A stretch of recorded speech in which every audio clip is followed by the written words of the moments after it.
Hi, welcome to another episode of United Talks podcast. Today we're going to be doing the 5 things we learned from the game. So you're welcome to takeaway shows. We're going to do the 5 things we learned from the game. Manchester United's 1-0 loss to Wolves at Old Trafford. So, Manchester United lost their first ever holiday loss on Easter for the Reds. And a very sobering follow up to the Europa League heroics just a few days earlier, basically. But a spring afternoon at Old Trafford meant that United was supposed to kind of take that momentum from the Olympic Lyon win, the craziest comeback ever. If you haven't watched the video, please do go watch the video and do like, share, subscribe, and hit notification bell so you don't have to miss any of our content. It turned to a flat, fruitless affair as Pablo Sarabia's late free kick punished heavily rotated United side. While Rúben Amorim gave chances to fringe and young players, Wolves left with all 3 points. Let's break it down. The first one is number one, squad depth. It's still a work in progress. 5 changes from the Lyon epic victory, including a debut for Tyler Fredrickson and rest for Bruno Fernandes and Diogo Dalot. He showed faith in his squad. In the squad, Rúben Amorim showed faith in his squad, but also it exposed the lack of sharpness in the backups. Despite dominating the ball, there wasn't enough incision or quality in the final third, particularly in the first half, especially from most creative outlets and sparks from um, Leandro Garnacho, right? It was expected that he would turn up on the day, but didn't. Then we just coasted through the game. Next one is Garnacho becoming the creative spark, albeit he has been delivering this season better than some players, and he was an outlet, and that's why Rúben Amorim kept playing him. Even in a sluggish team performance, Garnacho was one of the few who looked dangerous. His drive, dribbling, and loss and low quality, and low crosses caused problems. And he continues to show that he's got the flair and the product, but he looks like a player Amorim could build attacking phases around, basically. But he needs more productivity because the truth is he has so much not crossed the ball to the box, so much so that Hojlund doesn't even expect a cross from him. And by the time he now decides to cross, Hojlund is not there because Hojlund doesn't expect a cross. He expects either a cut back or a cross. But he doesn't even do either. He gets the opportunity, he tries to dribble one-on-one to try to cross and all. To try to shoot and all of that. So they had one shot and it was actually a block shot, right? The game. So basically it was just an average game for Alejandro Garnacho when he's supposed to be leading the line. It's the front attacker and all of that, leading the line and backing up the senior team in the heavily rotated side. That's sluggish. But it is what it is. We have to move on. Number 3, set piece defending needs attention. Set piece defending needs attention. A low XG game was always going to be it was going to be decided by moments. Wolves took theirs from a dead ball. Sarabia's free kick was unstoppable, yes, but the foul leading up to that was also avoidable. This isn't the first time United have been punished from a set piece play this season. Remember Lyon, the first leg?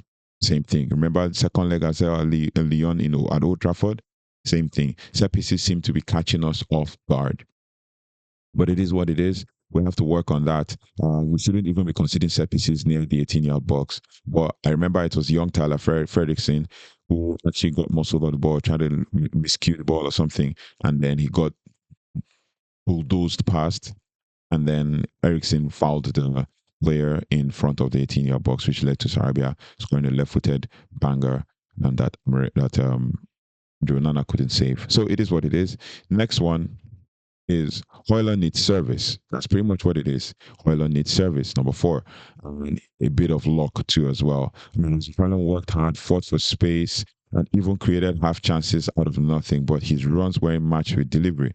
Garnacho gave him something, but there was no real chemistry with others. He's showing hunger, but United needs to do more to get him involved meaningfully, basically. And if you think about it from the technical perspective, if we had players creating chances for our strikers, I always say this every game.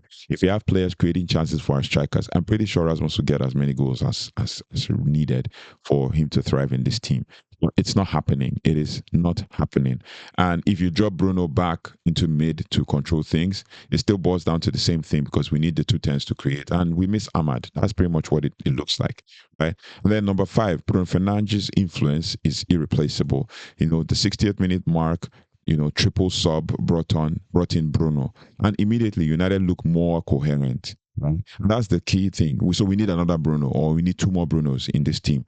United looked more coherent. He picked pockets of space, played clever passes, and should have even scored from Garnacho's cutback. Amorim rested him for the right reasons, but Sunday showed that how central he is in making things tick. Even at 30, he's still doing things that he should be doing, as showing that he's a top player. I saw a player rating of players who have made impacts this season by Man United pundit. Honestly, and you know what I feel about Man United pundits. I saw a player rating where Rooney was ranking top five most impactful players and best players this season in the Premier League, and he said Mo Salah. Now, when he said Mo Salah, I was like, okay, that's okay. Mo Salah has turned up for Liverpool this season. But what he used to judge Mo Salah was basically, over the past few seasons, Mo Salah. I'm like, then the other four players, he judged them by this season, but Mo Salah over the past few seasons.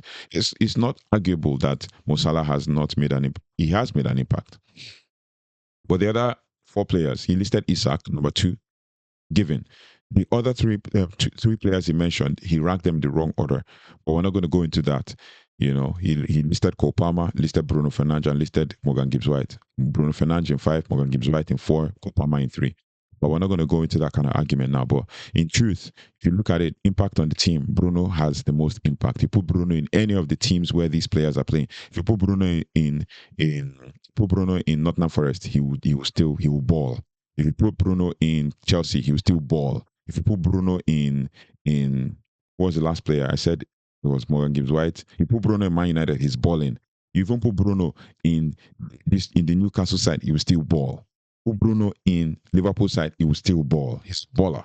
Right? He's a baller. So it is what it is.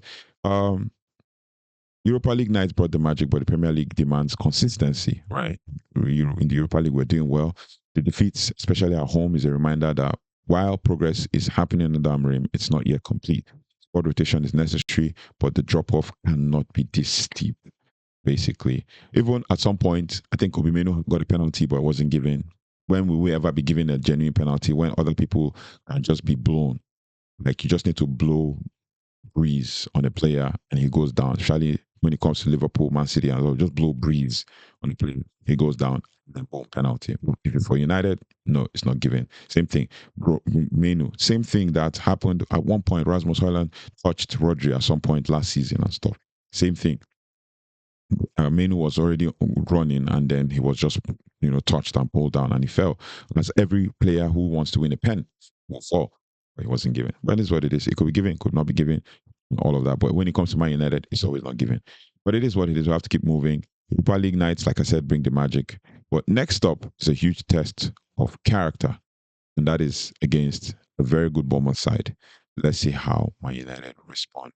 This is United Talks podcast, and we just learned 5 things from the game against Wolves. And one of the things I can also mention, honorable mention on this one, is Tyler Ferguson's performance in the game and Harry Amass's performance in the game. These two actually showed that they're Amorim's players for the future. So let's see how they do, how the players do against Bournemouth. I'm pretty sure Amorim will not want to rest anybody against Bournemouth. He will want to play everybody and then basically prepare for the next crucial test at